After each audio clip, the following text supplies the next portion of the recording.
सामने काल का 13वां रविवार का तीनों पाठ दिखाता है कि ईश्वर हमारे लिए जीवन और अच्छाई के सिवाय कुछ नहीं चाहता। यदि हम उस पर भरोसा रखते हुए जीवन को बचाने की आशा करते हैं। पहला पाठ में प्राज्ञा ग्रंथ अध्याय 1 पद संख्या 13 से 15 और अध्याय 2 का 23 से 24 बताता है कि ईश्वर के लिए हमारी मृत्यु नहीं, जीवन चाहिए।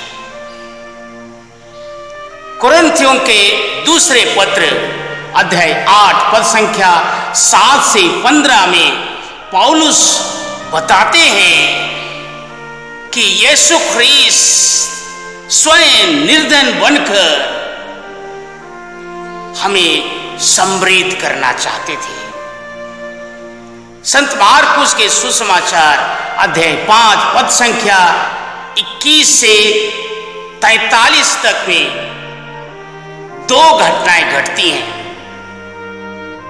सभागिरी के अधिकारी जैरूस की 12 साल की बेटी को ईश्वर ने नया जीवन दिया और 12 वर्ष से रक्तस्राव से पीड़ित महिला को यीशु ख्रीस्त ने चंगाई प्रदान किया। संत मार्कुस चाहते हैं कि इन दोनों घटनाओं में अलग अलग पात्र हैं। हम इनकी तुलना अपने जीवन से करें और देखें कैसी समानता हमारे जीवन में भी है। चिंतन करते हुए आध्यात्मिकता की गहराई पर पहुंचें।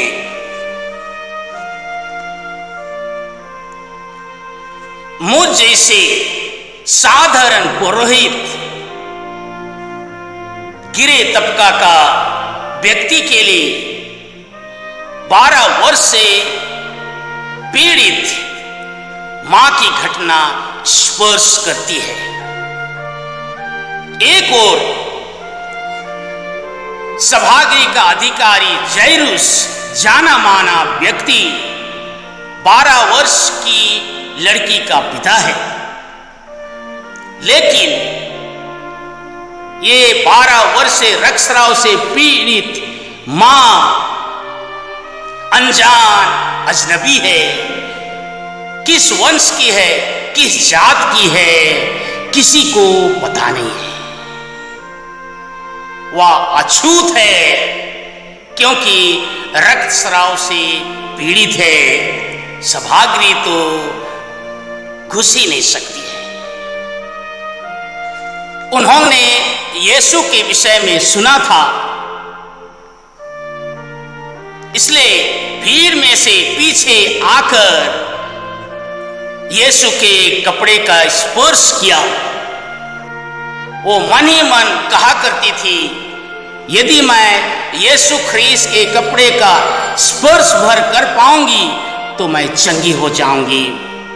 और उसी समय उसका रक्तस्राव सूख गया। यीशु को पता चला कि उससे शक्ति निकली है। उसने शिष्यों से पूछा, किसने मेरा स्पर्श किया? शिष्यों ने कहा, इतनी भीड़ आप पर गिरी पड़ रही है और आप पूछते हैं किसने स्पर्श किया। यीशु चारों ओर दृष्टि दौड़ाई। ये महिला डरते कांपते हुए संपूर्ण हाल बताया। प्रियजन, यीशु ख्रीस्त ने कहा, तुम्हारा विश्वास ने तुमको चंगा किया। यहां पर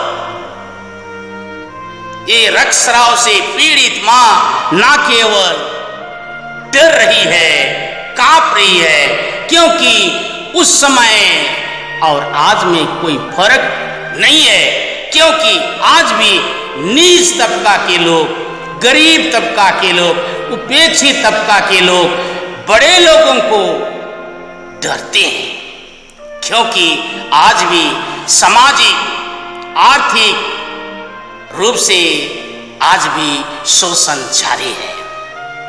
यहां ना केवल चमत्कार हुआ, लेकिन घटना बताती है कि यीशु ख्रीस्त आज भी हमारे जीवन में कार्य कर रहे हैं। यीशु ख्रीस्त की शक्ति, उसकी कृपा, उसका जीवन किसी खास तबका के लिए नहीं है।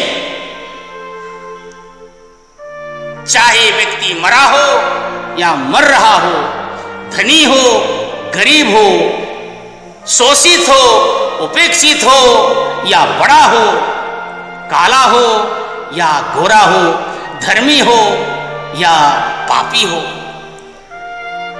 केवल चंगाई पाने के लिए एक बात चाहिए और वह है विश्वास, क्योंकि यीशु ख्रीस्त ने कहा, तुम्हारा विश्वास ने तुम्हें चंगा किया। यहां अनायासी 12 वर्ष की लड़की और 12 वर्ष से रक्तस्राव की पीड़िता का वर्णन किया है। ये 12 वर्ष का उल्लेख अर्थ रखता है, क्योंकि पुराने विधान में हम 12 वंशों का जिक्र पाते हैं। नया विधान में 12 प्रेरितों का उल्लेख किया गया है। हम प्रत्येक जन इन 12 प्रेरितों के ही संतति हैं। प्रियजन, एक बात स्पष्ट है, यीशु ख्रीस्त के पीछे भीड़ गिरे पड़ रही थी। उनमें से हजारों ने उनको सुना, उनका स्पर्श किया, उनको छुआ, लेकिन कोई परिवर्तन नहीं आया। लेकिन ये तुच्छ, तिरस्कृत, अनजान, अजनबी महिला के स्पर्श में अगाध विश्वास है।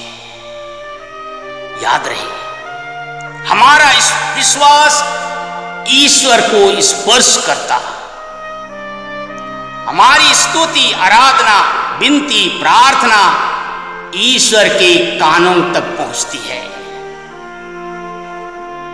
हमारे आंखों से गिरे हुए एक कतरा आंसू धरती में कोई आवाज नहीं करती, लेकिन स्वर्ग में ईश्वर के कानों में दस्तक अवश्य देता है।